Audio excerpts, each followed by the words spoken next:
علیکم ورحمۃ اللہ تعالی وبرکاتہ۔ اعوذ باللہ من الشیطان الرجیم، بسم اللہ الرحمن الرحیم۔ الحمد للہ رب العالمین والصلاة والسلام علی سید المرسلین، اما بعد۔ اللہم انفعنی بما علمتنی وعلمنی ما ینفعنی وزدنی علما۔ الدرس السادس، مرکب اضافی کا بیان۔ معزز طالبات، الدرس السادس یعنی چھٹا سبق اسٹارٹ ہو رہا ہے۔ یہ جو الدرس السادس ہے مرکب اضافی کے بیان میں ہے، تو مرکب اضافی کا بیان تو چلیے شروع کرتے ہیں۔ تو بتا رہے ہیں کہ جس مرکب ناقص میں ایک اسم کی نسبت دوسرے اسم کی طرف کی گئی ہو اسے مرکب اضافی کہتے ہیں۔ جیسے کہ اس کی مثال رسول اللہ، ٹھیک ہے۔ دوبارہ سمجھنے کی کوشش کیجیے۔ یہ بتا رہے ہیں کہ جس مرکب ناقص میں، مرکب ناقص کیا ہے اس کے ڈیفینیشن آپ کو پتہ ہی ہے، پڑھ چکے ہیں۔ تو مرکب ناقص میں ایک اسم کی نسبت دوسرے اسم کی طرف کی گئی ہو، یعنی ایک اسم ہے، اس ایک اسم کی جو نسبت ہے وہ کسی دوسرے اسم کی طرف کی جائے تو اسے کیا کہتے ہیں؟ مرکب اضافی کہتے ہیں۔ تو جس مرکب ناقص میں ایک اسم کی نسبت دوسرے اسم کی طرف کی گئی ہو اسے مرکب اضافی کہتے ہیں۔ چلیے مثال سے سمجھ لیتے ہیں۔ جیسے کہ اس کی مثال رسول اللہ، رسول اللہ، تو رسول ایک اسم ہے، اللہ اسم جلالت ایک اسم ہے، تو اس میں اللہ کی رسول کی اضافت کس کی طرف کی گئی ہے؟ اللہ کی طرف، ٹھیک ہے۔ رسول اللہ یعنی اللہ کے رسول، تو یہ کیا ہے؟ مرکب اضافی ہے۔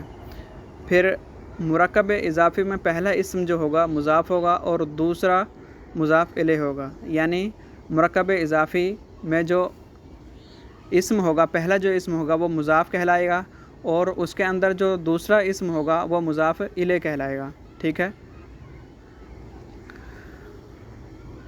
پھر اس کے بارے میں کچھ قواعد و فوائد ہیں مضاف اور مضاف الیہ کے بارے میں، یعنی مرکب اضافی کے بارے میں۔ تو چلیے شروع کرتے ہیں۔ پہلا قاعدہ تو بتا رہے ہیں، پہلا قاعدہ جو ہے مضاف کا کہ مضاف پر تنوین آتی ہے، مضاف پر تنوین نہیں آتی ہے، نہ الف لام مضاف الیہ پر، دونوں چیزیں آ سکتی ہیں لیکن ایک وقت میں ایک ہی چیز آئے گی، ٹھیک ہے۔ یعنی مضاف پر نہ تنوین آتی ہے نہ الف لام، لیکن مضاف الیہ پر دونوں چیزیں آ سکتی ہیں، یعنی تنوین بھی آ سکتی ہے اور الف لام بھی آ سکتی ہے، ٹھیک ہے۔ لیکن ایک وقت میں ایک ہی چیز آئے گی، ایسا نہیں ہے کہ مضاف الیہ میں تنوین بھی ایک ساتھ لے آئیں اور الف لام بھی، یعنی اگر الف لام ہے تو تنوین نہیں آئے گی اور تنوین ہے تو الف لام نہیں آئے گی۔ تو چلیے مثال سے سمجھ لیتے ہیں۔ جیسے کہ اس کی مثال دے رہے ہیں ولد الرجل، ولد رجل یعنی آدمی کا لڑکا، تو یہاں پر جو ہے مضاف الیہ کیا ہے؟ رجل ہے اور ولد کیا ہے؟ مضاف ہے، ٹھیک ہے۔ تو ولد جو مضاف ہے اس پر تنوین بھی نہیں آ سکتی اور نہ ہی الف لام بھی آئے گا، نہ ہی الف لام آئے گا، تو ایسا نہیں کہہ سکتے الولد نہیں کہہ سکتے، ٹھیک ہے، الولد نہیں کہہ سکتے۔ پھر رجل، یہ جو مضاف الیہ ہے اس پر بتا رہے ہیں کہ اس پر تنوین بھی آ سکتی ہے اور الف لام بھی آ سکتا ہے، ٹھیک ہے نا، الف لام بھی آ سکتا ہے اور تنوین بھی آ سکتی ہے، لیکن دونوں چیزیں ایک ساتھ نہیں آ سکتی۔ تو رجل، تو ایسا نہیں ہے الرجل نہیں کہہ سکتے، ولد الرجل نہیں کہہ سکتے، تو ولد الرجل کہیں گے، یا پھر تنوین ہٹانی ہے تو ہم کہیں گے ولد الرجل، ٹھیک ہے۔ اس کی مثال دوسری بھی دے رہے ہیں، جیسے کہ ولد الرجل، ولد الرجل۔ تو پہلا قاعدہ یہ ہے مضاف کا کہ مضاف پر نہ تنوین آتی ہے نہ الف لام، اور مضاف الیہ پر دونوں چیزیں آ سکتے ہیں لیکن ایک وقت میں ایک ہی چیز آئے گی، جیسے کہ اس کی مثال ولد رجل اور ولد الرجل۔ پھر دوسرا قاعدہ بتا رہے ہیں مضاف اگر تثنیہ یا جمع مذکر سالم کا صیغہ ہو تو اس کے آخر سے نون تثنیہ اور نون جمع گر جاتا ہے، ٹھیک ہے۔ یعنی مضاف اگر تثنیہ یا جمع مذکر سالم کا صیغہ ہو تو اس کے آخر سے نون تثنیہ، یعنی تثنیہ کا جو نون ہوتا ہے اور جمع کا جو نون ہوتا ہے، اس صورت میں وہ کیا ہو جاتا ہے؟ گر جاتا ہے۔ دوبارہ سمجھنے کی کوشش کی، یعنی مضاف اگر تثنیہ یا جمع مذکر سالم کا صیغہ ہو تو اس صورت میں آخر سے نون تثنیہ اور نون جمع گر جاتا ہے۔ مثال سے سمجھنے کی کوشش کیجیے، جیسے کہ ولدا رجل، ولدا رجل یعنی آدمی کے دو لڑکے۔ تو بتا رہے ہیں کہ مضاف اگر تثنیہ ہو تو یہاں پر جو مضاف ہے ولدا، یہ کیا ہے؟ تثنیہ ہے، اصل میں ولدا نہیں تھا، لیکن اضافت ہونے کی وجہ سے یہ کیا ہے؟ تثنیہ کا جو نون ہے وہ گر چکا ہے، تو ولدا رجل ہو گیا۔ اسی طریقے سے مسلم المدینہ، تو اس میں بھی نون جو ہے وہ جمع کا جو نون ہے وہ گر چکا ہے. اصل میں مسلمون تھا، مسلمون المدینہ اس طریقے سے ہونا چاہیے تھا، لیکن اضافت کی وجہ سے نون کیا ہو گیا، وہ جمع کا نون گر گیا. تو مسلمو المدینہ یعنی مدینہ کے مسلمان. پھر تیسرا قاعدہ بتا رہے ہیں مضاف کا اعراب بدلتا رہتا ہے. مضاف کا اعراب جو ہے وہ بدلتا رہتا ہے، لیکن مضاف الیہ ہمیشہ مجرور ہوتا ہے. بات سمجھنے کی کوشش کیجیے. مضاف کا جو اعراب رہتا ہے وہ بدلتا رہتا ہے، لیکن مضاف الیہ جو ہے وہ ہمیشہ مجرور رہتا ہے، اس کا اعراب کبھی بھی نہیں بدلتا. لیکن مضاف کا جو اعراب ہے وہ اس کا بالکل برخلاف ہے، اس کا اعراب بدلتا رہتا ہے. مثال سے سمجھنے کی کوشش کیجیے. بتا رہے ہیں جیسے کہ جاء غلام زید، جاء غلام زید. تو دھیان رہے بتا رہے تھے کہ مضاف کا اعراب بدلتا رہتا ہے. تو پہلی مثال میں دیکھیے جاء غلام زید، غلام زید. تو غلام جو ہے مضاف ہے اور زید مضاف الیہ ہے. تو غلام کا جو اعراب ہے وہ کیا ہے، رفع ہے، یعنی حالت رفع میں ہے. پھر دوسری مثال دیکھیے، اس پر غور کیجیے. رأیت غلام زید، میں نے زید کے غلام کو دیکھا. تو اس مثال میں غلام کیا ہے، غلامہ مضاف ہے اور زیدین مضاف الیہ ہے. لیکن اس میں جو ہے اس مثال کے اندر غلامہ کیا ہے، مفتوح ہے، یعنی حالت نصبی میں ہے. تو رأیت غلامہ زیدن، لیکن زید جو ہے وہ اپنی حالت پر برقرار ہے، یعنی پہلی مثال میں بھی وہ کیا تھا، مجرور تھا، اور دوسری مثال میں بھی کیا ہے، وہ مجرور ہے.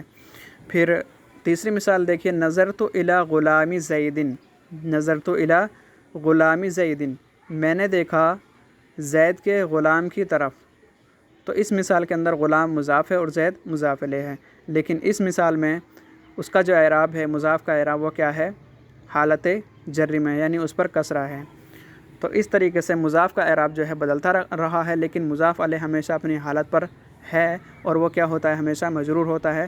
تو دونوں ہر مثال میں کیا ہے، مضاف علیہ مجرور ہے اور مضاف کا اعراب بدلتا رہا ہے. تو جاء غلام زیدن میں جو غلام ہے وہ کیا ہے، حالت رفع میں ہے، اور رأیت غلام زیدن میں جو غلام ہے جو مضاف ہے وہ کیا ہے، حالت نصبی میں ہے.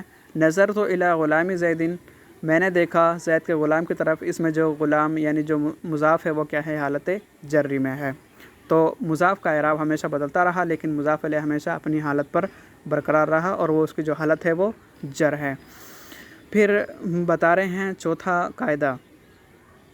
تو بتا رہے ہیں ایک ترتیب میں ایک سے زائد بھی مضاف اور مضاف الیہ آ سکتے ہیں. یعنی ایک ترکیب ہے تو اس ایک ترکیب کے اندر ایسا نہیں ہے کہ ایک ہی مضاف آئے گا ایک ہی مضاف الیہ گا، نہیں، اس سے زائد بھی مضاف اور مضاف الیہ آ سکتے ہیں. مثال سے سمجھنے کی کوشش کیجیے. ایسے قلم ولد زیدن، زید کے لڑکے کا قلم. تو اس میں کیا ہے، مضاف الیہ دو ہیں. فرس ولد وزیر الملکی، اس کے اندر بہت سارے مضاف الیہ ہیں. تو اس طریقے سے ایک ترکیب کے اندر ایک سے زائد بھی مضاف اور مضاف الیہ آ سکتے ہیں، جیسے کہ اس مثال سے پتہ چل گیا.